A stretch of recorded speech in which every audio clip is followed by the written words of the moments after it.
Do you want to? Oh, there we go. It's like you read my mind. I was going to say, do you want to? Oh, there it goes. Perfect. Perfect. Well, welcome everybody. I'm Shantel Reitz. I'm teaching your class today, and my partner Camilla Peterson is on here too. So Camilla will say hi. We can answer any questions you guys have as we're going through. So please don't hesitate to ask. This is meant to be interactive. This is meant to be open discussion. So if there's stuff you guys want to pause or talk about or whatever, please just let me know. We'll go through this. Probably, honestly, it'll be about 45 minutes and then we can answer questions. So we'll try to get you guys on your way. But today we're talking about amping up your productivity and efficiency and talking about how to set yourself up for some strategic growth. So this is really a fun, super fun class to teach. I love this, mostly because I wear a lot of hats and do a lot of things. I am a professional speaker. I travel all over the world doing speaking engagements internationally. I've been crowned Mrs. Premier World. I've traveled and done things for that. Core 7 Fitness is my other business that I own, aside from coaching, and I've done that for 9 years. And I do a lot of coaching and training. So one of the biggest things that I get asked especially when people know me, is they're like, how do you do all the things that you do? Because I do a lot of things and I'm running around a lot of the time and super fun. And I love it so much. But in all honesty, one of the biggest things for me is just being in alignment and flow. And that allows me to go through and do the things that I do without effort. And so I have the energy to devote to the things that I love to do and where my passions are. So I'm going to talk to you guys a little bit about that and how you can get into a flow state, how you stay in a flow state. We'll dive into any of that. So again, like I said, if you have questions as we're going through, please feel free to ask. And I mentioned that already. So first thing I want to cover is we have this idea in our head that we're supposed to live a balanced life. And I don't believe that that is true. In my opinion, when we are living our life, especially if we're going after anything of greatness in any certain area, we're going to be unbalanced. And I think that having a balanced life is one of those things that is pitched to us on a regular basis that we end up feeling bad about because we can't achieve it. But I use this analogy a lot of Michael Phelps. And I would say, like, Michael Phelps has probably an unbalanced amount of swimming in his life. Right? And that's okay. That's what pushes him forward. And that's what he needs to focus on. So whenever we're trying to achieve any amount of greatness in an area of our life, we're going to be unbalanced. But it's about bringing our life into more of a synergy and a flow, and where you are more centered and aligned. And I think that that's where you're giving the things that you need to in all categories of your life, but you're definitely going to be out of balance. So just to kind of keep that in mind. There used to be, for me, I used to really covet the hustle. And I think a lot of business owners, especially in this real estate realm, the hustle is kind of this badge of honor, if you will, that we try to achieve. And we think we have to work our tails off and that we have to be constantly busy in order to be living this hustle life. And I think that when we can bring that into alignment, and there's a way to work around this, to where we don't have to feel like we're wearing that badge of honor of this hustle. We can actually bring our life into congruency and alignment where we are more efficient in the things that we're doing and more focused, and we don't have to feel like we're burning the candle at both ends. It's more of a smart hustle, if you will. So that's what I want to really talk about today, is being able to align ourselves so that we're being intentional. I know for many years, my calendar was just absolutely packed, nonstop. I was go all the time. And what I had to sit back and realize is that I actually had packed my day, not intentionally. So the things that were filling my time, I felt like I was hustling and busy because I was exactly busy, but I wasn't intentional with my time. And therefore, I was actually not utilizing my time to the best of my ability, and I was actually using it incorrectly. So I love this. Is your day completely packed, or did you pack your day? So there's a difference there. If we are proactive with our time and intentional with our time versus our time controlling us and us being reactive to that. So the first thing that I want to talk about is time blocking. Is there anybody in here that's like master time blockers? No, I'm seeing Tyler's like, no. I love that. Okay, so time blocking is one of my favorite things. My friends, I'm actually like super intentional about my day and my time. And my friends all joke about me, if you're around us any amount of time, we use this hashtag scheduling. And it's just kind of this running joke because I am so scheduled with my day and very intentional with my time. So time blocking is one of the things for me that allowed me to take control of my day and be intentional with my time versus the other way around and winding up in reaction mode all the time. Especially when, as realtors, when things pop up and there's like fires you've got to put out and things like that, it's very easy for your day to get thrown out of whack to where you then are playing in catch up or reaction mode all day. So we'll talk about how to avoid that. So I love this too, kind of the same with the calendar thing, right? Are you running your life or is your life running you? And I think a lot of the times we end up in this reaction mode where our life is running us. And so we'll talk a little bit about that and being intentional with this. So when you're time blocking, and I'm happy to send and share these slides too if you guys want them. If this would be helpful, you can throw your emails in the chat and I'll send these out after so you can have these time blocking tips. I'm happy to share those. But one of the biggest things is I put the most important and least favorite things to do at the beginning of the day. That way I can get them out of the way, right out of the chute, and I don't have them nagging at me all day. And that's one of the biggest things. Has anybody read the book, Eat That Frog? Any hands? Okay, it's an excellent book. That's basically the premise of that book. Is that you want to get that chunk, like get that out of the way first thing. So anything that you don't like to do, put it at the first of your day and just knock it out.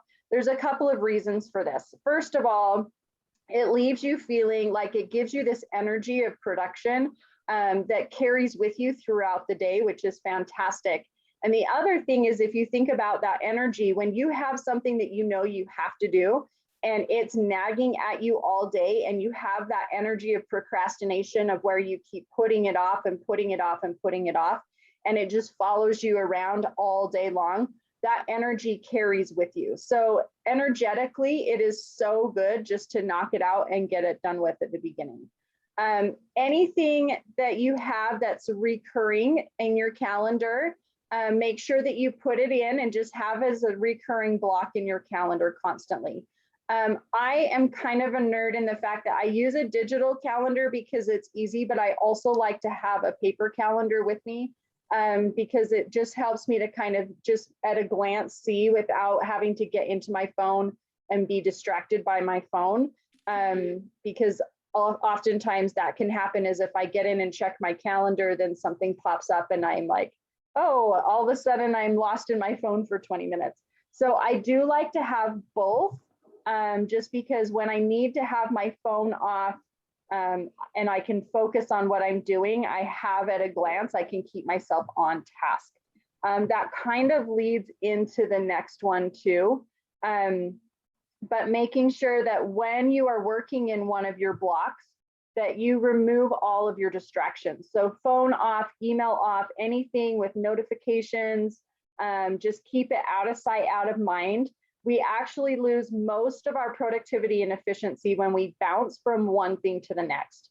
I think the last statistic that I read is when you switch gears, it actually takes you about 67 seconds to get back in to what you were doing before. So if you're constantly leaving and checking email and doing whatever, and then every time you come back, it takes you over a minute to be able to refocus and get back into that.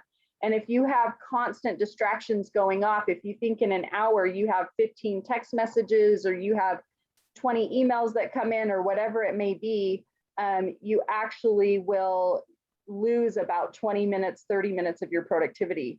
every time you do that. So make sure that you're focusing in. Good trick that you can do, especially if you have your phone or your notifications off, is to have an autoresponder on there or your voicemail that just lets people know that you'll be unavailable and returning phone calls at such and such time during the day. It's a very simple and easy. People 99% of the time do not need to reach you on an emergency basis, even though they think it's an emergency. But training people to let you know, that you will get back to them when that time is right is actually very, very effective. And letting them know too, like, hey, when I am not focused on my clients and I'm being pulled away from them, that actually detracts from the job that I'm able to do. And I give you the same respect when I'm working on your job or your file too. And so I think people are very accommodating to it and understanding when they know that that's your reasoning behind it or what you've got going on. So that's one of the other things. Make sure that you take and get rid of those distractions. The other thing is, because I'm turning off my notifications or having my phone, I like to have a timer or an alarm set for myself so that it reminds me when it's time to move on to the next thing. That way there's not anything that I miss. And I know that have you ever gone to bed and just like had to wake up early in the morning for a flight or something like that, and all night you're just not sleeping well because you're worried you're going to like sleep in or miss your flight, or your alarm's not going to go off like mine didn't this morning. So it takes that stress and worry out of your mind. So when you have that alarm set, you can fully focus on what you're doing because you know that you have that set to help you move on to the next task. And it just clears some of the clutter out of your brain so that you can focus. The next one I like is to finish what you start. Along with the energy, again, the more things we can check off our to-do list that we can actually complete, it does such marvelous, wonderful things for our brains. So we want to make sure that everything we start, we check off that list and before we move on to the next thing. And then one of my very favorite tips is this last one on the left here, this buffer blocks. I always recommend that you add buffer blocks in your day. This helps you to do what I call plan for traffic. So if you know you have to be downtown every morning at 9 a.m. and you leave your house, it takes you 27 minutes to get downtown and you leave your house every day at 9:03. What happens on those mornings when there's car accidents or there's extra heavy traffic or whatever residual from rush hour, then you wind up being late. So these buffer blocks kind of work like that. Like you give yourself a little bit of time built into your day periodically to help you to plan for these times when there's traffic or things pop up that you need an extension or maybe a fire that you need to put out. So that way your day does not get completely derailed. You have these buffer blocks into your day that will allow you to make up for those times and it doesn't throw you off. And these are such amazing, fabulous tools. If you wind up having a buffer block open that you didn't end up needing, then you can do it. You can use that for some additional things, maybe some self-care time, maybe some, exercise time, bonus exercise time or meditation, or maybe just some extra projects you've been working on that you can tick off the list, like whatever it is. Like if you end up not needing it, then great, use it for something else that's going to propel you forward, but at least it doesn't throw you off.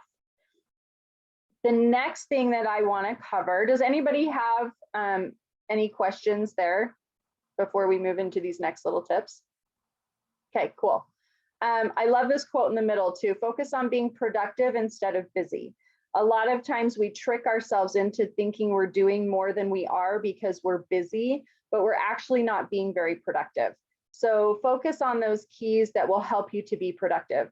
I love the analogy. I'm sure you guys have heard, if you try to fill a jar with stones and pebbles and sand, if you put the sand in first, you don't have room for anything else. So those bigger chunks, like fit those in there that are top priority, knock those out of the way, and then start working on your next priority, and then so forth until you get to the sand where you can just fill in with the cracks. If you can actually make a list of like the things that you need to do and block it out on a grid quadrant. Like if you were to draw a T in the middle of your paper, and quadrant one is all of the things that are most important, you can actually go through and knock those things off your list first, and then move on to quadrant 2, and then 3, and then 4, so forth, until you get those things checked off. So that's another little tip that I do. The other thing that I wanted to tell you is to make sure you plan and block around your natural energy waves. So some of us are naturally more productive in the morning. We're morning people, we're up and at it, we're ready to go get it. Some of us are a little bit slower, like we don't get a wave of energy maybe until like 10 or 11 a.m. or maybe we function the best at night or whatever. When you need to have naturally more energy, plan your day around your natural energy waves. There's no sense in fighting against what your body naturally wants. It's going to be more of a struggle for you. So I would say, like, plan the things that you want around those. And then I always do an end of day prep for myself. So I want to make a list of all of the things that I was unable to complete in this day and write it down on a piece of paper for myself for the next day. And that way it allows my brain to rest and decompress about all the things I didn't get to do today. I can actually focus on my family. And then I also recommend checking in regularly with the people you're accountable to help keep you on track. Okay. Does anyone have questions about those? Okay. All right, so here are some of the suggestions that I have for things that you'd want to block in as time blocks in your day. Obviously, this is certainly not all inclusive, so take some time to map out a day. When I'm working with my clients, what I'll actually do is have them sit down and walk me through their entire day.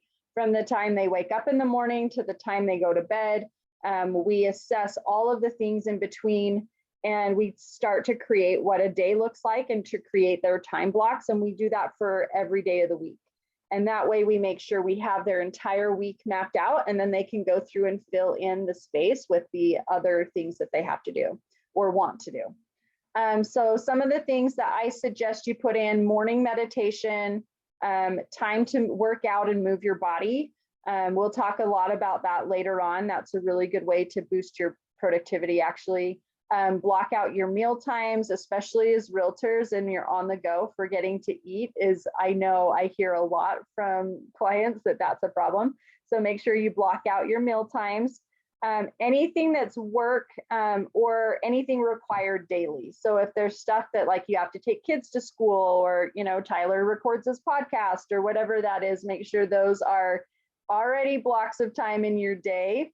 And then any appointments or scheduling items you have, time to tackle your to-do list, those buffer blocks, any self-care items, family time, meal prepping, evening gratitude, and sleep. Make sure that you are blocking out time and making your sleep a priority. Okay, does anybody have questions on those? Cool. Okay, when you are setting goals for yourself, we talked a little bit about this last week, but the same goes for your time blocks. When you're setting your goals for your time blocks, make sure that you are putting in exactly like what you want to get done. It's black and white. That way you can't question yourself whether you completed it or didn't. So if I stick in my time block, work on my presentation, I might get in there and do a little, add some photos, do some whatever. And my brain thinks, oh, I worked on it, but did I actually make progress on it? Was I productive? So I like to put things in complete 6 slides of my presentation. That way I know exactly that I finished it or didn't finish it. I can't trick myself into it. There's no like arguing there, because if I only did 5 slides, I didn't do 6. So I did not complete that. So that way I can be very, very specific about what I'm intending to get done. So another example of this would be like if you have phone calls that you're making to your SOI. If you just have on your time block, call SOI, then that's going to be like you could make 2 phone calls and maybe not even get a hold of anybody. And in your brain, you think, oh, I called my SOI, right? But were you actually productive with it? So what are your goals when you're putting in your time blocks? Make sure you're very, very specific about that. Okay. Any questions there? Okay. Quiet group today. All right. The other thing is I like to track everything I do. And we talked a little bit about this last week as well. But this is part for me of being productive, is to make sure that I'm tracking. Thank you, Camilla. Camilla sent a message that said, "You're so clear in your communication. It's awesome." That just means there's no questions. Love it. So one of the things that I do is track everything that I do. And this helps me, again, to see where I have, kinks in my abilities that I need to work on, my skills and the things that I'm doing, so that I can iron that out, so that when I'm focused on these things, I'm more productive and efficient, because my closing ratios and all of that gets higher. And I am going to go through these again today, since I know some of you were not on the call last week. That way that you guys will also have these tools, and I will send them out in the emails. So you'll have these as well if you were not here last week. So this is the weekly tracker that I use. I'm in this thing constantly. So I write down, you'll see in the chart on the bottom, on the left where it says behaviors, or in actions, I write down all of the things that I am working on. So if that's like my phone calls, my emails, maybe it's meetings that I have with clients, or maybe it's like, a listing appointment, or whatever the things are that I am using to track my business and how it's going. Let's see. Oh, Camilla, do you have this on an Excel worksheet or something digital? Yeah, I can send that to you. I do have one of those. So when I'm tracking this, I am able to list out all of the things that I'm doing in my week. And then I can track every single day. So if I know, like, my phone calls, I'll go and say Monday I made 15 phone calls, Tuesday 7, Wednesday, whatever it is. Then at the end of the week, I can look and see how many I did. And then I can see what my conversions were to the next level. So if my phone calls, if I know when I'm making my phone calls, my intentions are to get like a buyer's appointment or a listing appointment, then I'm going to track those on the next one. And maybe it's like appointments scheduled, and I can go through and track how many appointments I got scheduled. And then maybe from there, it's like, how many did I get to sign my contract? Okay, so maybe I got, out of my 25 phone calls, maybe I got 6 appointments. I'm just making up numbers. And I was able to close and get 3 contracts out of that. So if I know, like, if I'm tracking my phone calls to my appointments, and I can say, okay, well, I made 25 phone calls, but I only got 6 appointments. How can I increase that? Or what do I need to change? And I can throw it up to my coach and just say, okay, what do I need to change in my phone calls so that I'm getting more appointments, right? And just working myself through the list. The other thing it allows me to do is more strategically plan my goals. Because if I know at the end of the day that it took me, if I got 3 contracts out of 25 phone calls, by the time it works its way down the funnel, and I know that my goal is to get 6 contracts, then I know, but based on my closing ratios, I actually need to make 50 phone calls. Does that make sense? So that way I can reverse engineer my goals. So these are very, very helpful to have as far as just day-to-day stuff that I'm tracking and helping me move myself into more production and more efficiency.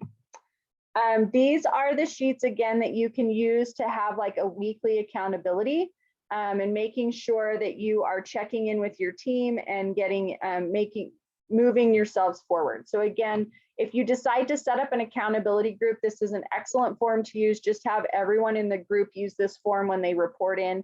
It goes really quickly and everybody gets out the information they need to quickly. So it's very, very good to use.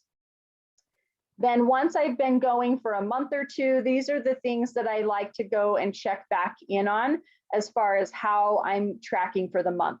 So this allows me to fine tune my stuff more quickly. I can move myself forward more quickly because I'm able to see at a glance what needs improvement and where I need to change and adjust things. So this is also a super, super handy form. Okay, so before we move into this, does anybody have questions, or I'm still just communicating super crystal clear? Okay. All right, so let's talk a little bit about how to get in the zone.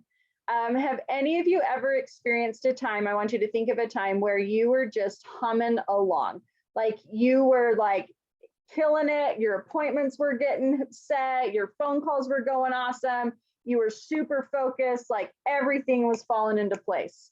Have you ever had time like that? Yes. Okay, Tyler, I want to hear about it. Well, I'm gonna take a hobby rather than a work thing because That's I like okay. hobbies. I'm a handgun shooter. I love shooting. It's one of my. It's just something that I really enjoy doing. No matter how much I do it, there's always more to learn and more to do. I participate in training through a facility down in Nevada. I won't name a bunch of names, but I take my training very seriously. And one of the things that they do during the trainings, of course, is they issue tests. And I try to perform well on these tests, and I've taken hundreds of them.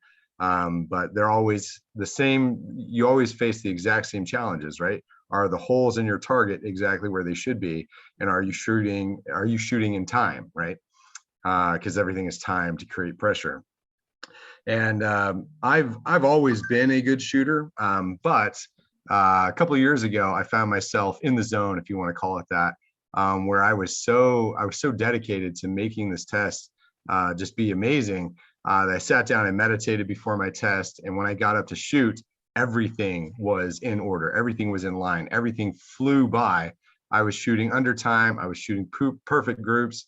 I did better than I've shot better than I've ever shot before in my life, and ended up out shooting my trainer, which is one of the, everybody loves to do that, right?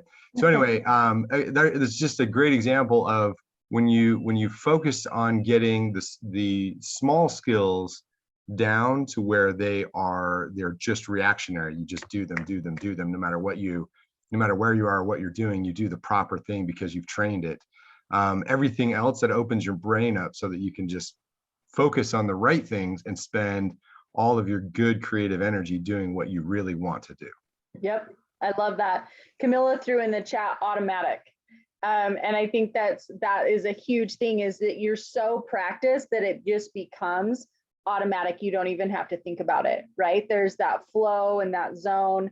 And it's such a good feeling. And I have loved messing around with this a little bit because there's actually some things that you can do strategically that help put you in the zone, that you can actually elicit this and bring it in at any time that you want to. So we'll talk a little bit about that and the science behind it as we go through this. But again, if you guys have any questions, and thank you for sharing that, Tyler, I appreciate it. My husband also loves to shoot, so he would probably go have fun with you guys.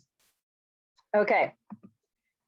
So one of the first things that I like to do, I call it set the tone for your zone. So this is a little trick of mine that I've had for years.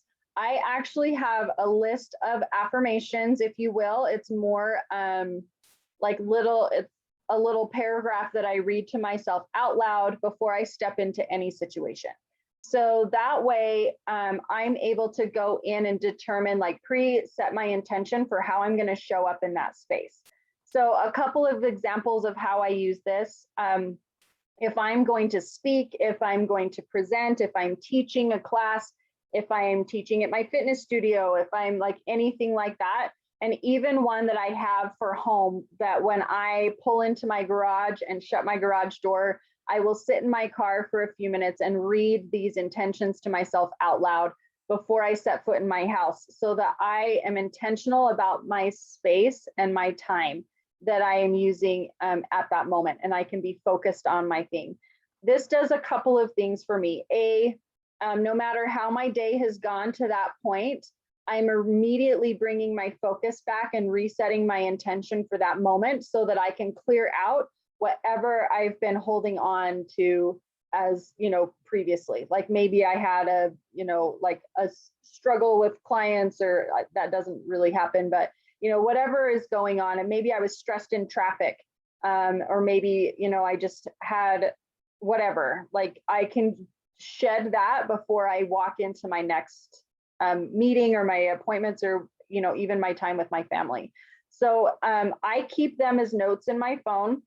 I have them on OneNote in my phone so that I can easily just pull it up. And before I walk into any situation, I say it, at least once, but usually 2 or 3 times to set my tone. So that way I'm being very intentional with my energy before I step into any situation. So this is one of my very, very favorite things to do. And it's so extremely helpful. So I would highly recommend doing that. It's very easy to do and just helps everything to go so much better. The next thing that I recommend is to start a joy list.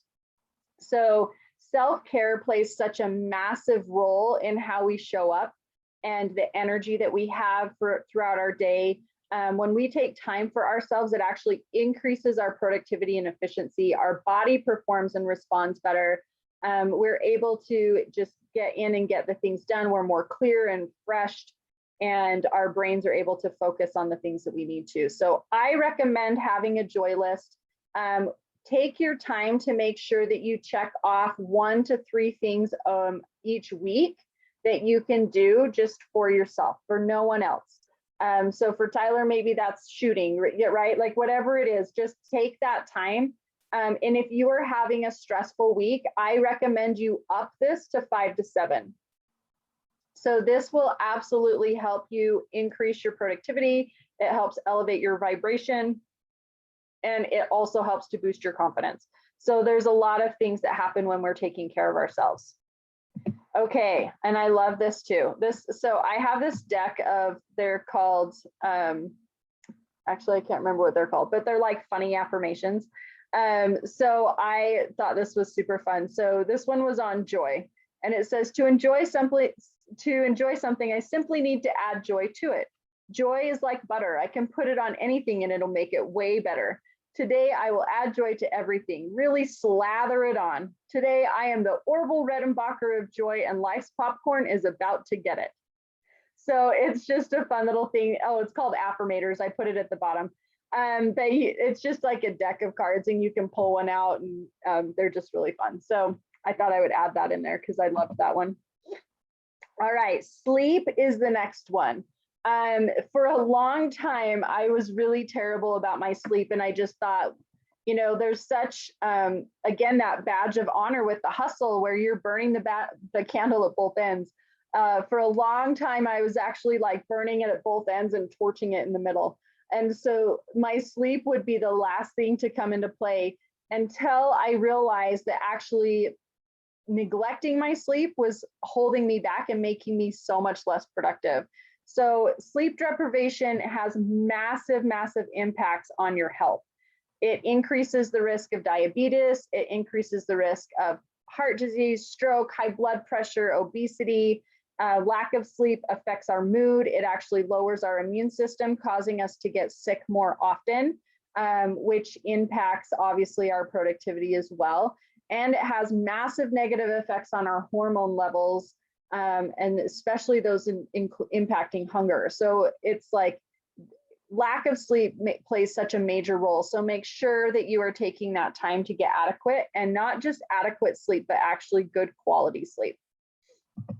Okay, so I want to talk a little bit about vibration. We did talk a little bit about this in the last class. I think Jody was on the last class, but we'll kind of touch on it here again. So vibration is the frequency that our energy body resonates at. So essentially what we learn in being able to create our flow, when we understand how vibration works, we actually can take control of how we vibrate in the world and elevate ourselves to put ourselves in the zone. So we're going to talk a little bit about how to raise our vibration and what our vibration is. And the science behind it, because again, it's not just woo-woo stuff. I'm not trying to like be woo-woo. There's actual science here that is proven to help you with your being in the zone and to create that flow for yourself. And I love this quote by Abraham Hicks: "The universe does not hear what you're saying, it feels the vibration you are offering." So when we're doing these things and elevating our vibration, that's how we're able to move through. But we all feel and respond to each other's vibration. So have you ever gone into a room, walked into a room and just felt magnetically drawn to someone, or maybe even repelled by them.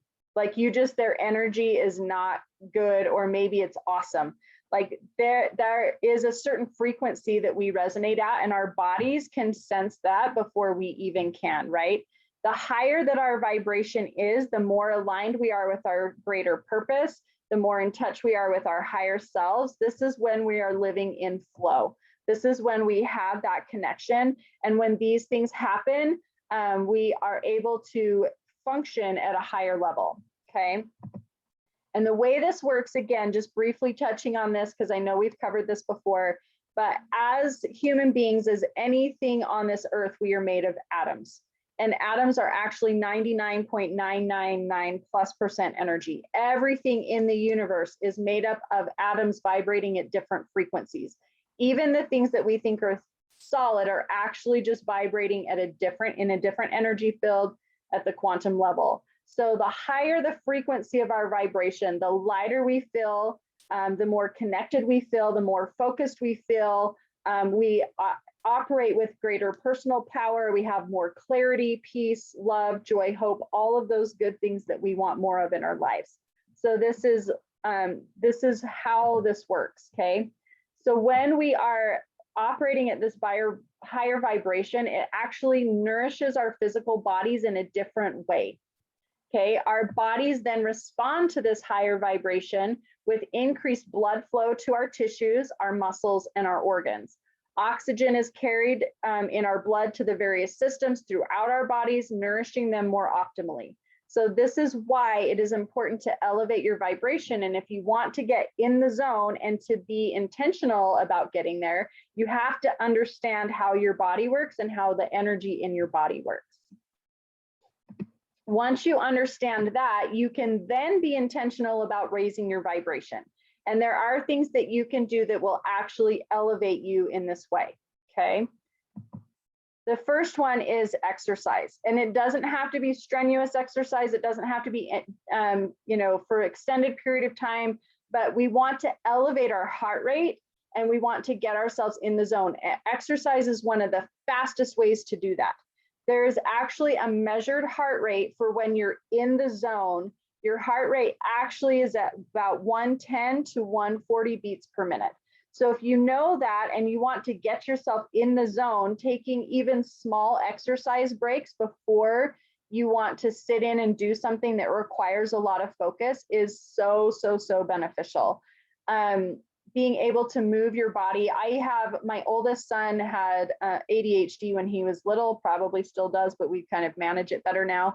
But I used to homeschool him, and for a long time, it would just make me absolutely crazy because I couldn't get him to focus on anything. But I learned that because he needed to be moving his body and he needed to get his body into a certain vibration or heart rate in order to be able to focus more, I was able to accommodate for that. So I got him like one of those giant exercise balls that he could sit on at the desk and bounce on this ball as he was doing his schoolwork. And that would actually help him to zone or hone in and focus where he needed to focus. So even just like a brisk walk on the treadmill for 5 or 10 minutes before you start something, doing a little bit of yoga or stretching, just breath work, just move your body and elevate your heart rate. So the key with exercise here is that your body releases these endorphins that give you a positive feeling, almost can be euphoric. There's so many benefits. You guys know this, like this is not new news, right? It releases stress, tension, anxiety, all of these benefits by just simply bringing exercise and movement into your life on a regular basis. It'll help you get better sleep, it increase your energy levels, all of these things. So I don't really care what it is. I just say find something you love that you can be consistent with so that you look forward to moving your body. And anytime you need to get in the zone, anything you can do to move your body and elevate your heart rate will help that, okay? I even have a list here of exercises you can do in the office, things you can do sitting at your desk. These things are all going to just help to increase your blood flow. It'll help with your muscles, like bless you, Camilla, I saw that sneeze. These are just some great little things you can do that even if you're in the office, they won't make you look too weird. Most of them you're doing, people won't even know, but it'll just help to increase that blood flow and get you into that zone. These are some stress relieving stretches that you can do. These also help to relieve tension and stress. Again, anything you can do to take out things that are going to detract you or cause you to lose focus while you're trying to hone in and get a task done. So again, relieving stress, this is going to help you just to be able to focus and clear your head of anything that could possibly come in and distract you. So these are some really great ones. Again, most of these you can do in the office. You know, maybe not like happy baby pose. That would probably be a little inappropriate in the office unless you close your door, but you can get that done. The next one is how you fuel yourself. So the foods that you eat and the foods that you put into your body actually carry a certain vibrational frequency. So if you are feeling sluggish or tired, you can actually go grab an apple, a cucumber. The more water a fruit has or a food has in it, the higher the vibration of the food. So your fruits and vegetables are going to be your highest vibration. And if you eat some of those, it actually will help to energize you and elevate your vibration. The lower vibration, obviously, like fats and sugars. And then also if you microwave anything, the microwave will actually, and there's tons of studies you can actually look up on this, the microwave will actually kill the vibration of your food. So if you are feeling sluggish, like the worst thing you can do is go microwave something to eat for lunch, okay? Just to understand that. Okay. Then the next thing that I recommend, and this is another thing you can put in your time blocks, is to give yourself time for creative flow. This is so important for our minds, and it helps us to get in the zone really quickly. And creative flow can look different for everyone. I used to have in my head that this had to be like an art project, or I had to go paint or whatever. And this is not true. Like Tyler, absolutely going and shooting guns counts as creative flow. This is just a way for, you know, for some people it's spreadsheets, for others, you know, it just whatever. It's just the place where you can go and just allow your brain to process and have that creativity moment. Things that you are very creative at, it can be anything, but giving yourself structured time to be creative is one of the best things you can do to get yourself in the zone. And then I always recommend surrounding yourself with other high vibration people. Just as we talked about at the beginning, when you walk into a room, you can automatically tell those that are high vibe and those that are low vibe. You're either attracted to people or you're repelled by people. Find people that are also vibrating at the frequency that you are wanting to vibrate at and that you do vibrate at, because it will elevate you. It's like when you get into a room, like maybe a mastermind group where you've got a lot of brilliant people in there that are sharing ideas and having that creative flow and talking about these things that will elevate you. That is one of the very best things you can do for yourself. We always hear that, you know, you are the 5 people you surround yourself with is who you become. And that is so, so, so true. So be very, very particular about who you want to surround yourself with and find people that will lift you up. I love that. Connecting with nature is another really great way to get in the zone and increase your vibration. There's a lot of things that you can do. There's, you know, grounding. If you've heard of that, you can walk outside barefoot. You can walk your feet in the earth, connect in with nature. If you go camping, actually, there is a lot of science that if you're out camping in nature, away from technology and the things, that it takes about 3 to 4 days that will take your vibrational level and bring you equal to the vibration of the earth. So the earth vibrates at a certain frequency. I think it's like 650 megahertz, if I remember that frequency. It will bring you there once you're there for 3 to 5 days. So nature is very powerful, and so is the earth. I love this. Place your hands into soil to feel grounded. Wade in water to feel emotionally healed. Fill your lungs with fresh air to feel mentally clear. Raise your face to the heat of the sun to connect with that fire, to feel your own immense power. So just taking a moment and going outside, get your feet in the grass, get your face in the sun, especially right now, it feels so good. I know we've all been like longing for this sunshine for months, but just get out there with the intention of refreshing yourself and connection. It's such an amazing, powerful thing you can do. Gratitude practice is also another huge thing that will help you to raise your vibration. As you know, your mind cannot focus on a positive and a negative at the same time. So if you're intentional about this, being in a space of gratitude and focusing on the things you have that you're grateful for, whatever that may be, is the very quickest way to elevate your vibration in a really big way very quickly. So just having a moment to practice that gratitude on a regular basis, and especially before you go into something that you need to have and be in the zone and high focus for. That's another of the ways that I use those affirmations that I set before I go into any space. Gratitude is such an amazing, strong way to do that. So make sure you're doing that. And then the last one is breath and meditation. So breathing on a regular basis, fill your lungs all the way up. Being able to take time for stillness and connection is actually going to move you forward in a much more efficient and productive way. So just give your mind permission to be still, give it some rest, and this will actually propel you forward and make you much more productive, which I love so, so much. So folks, that is the very end. And we have a few minutes left over for questions. I'm going to stop the recording. Oops, not that. I was going to push leave meeting by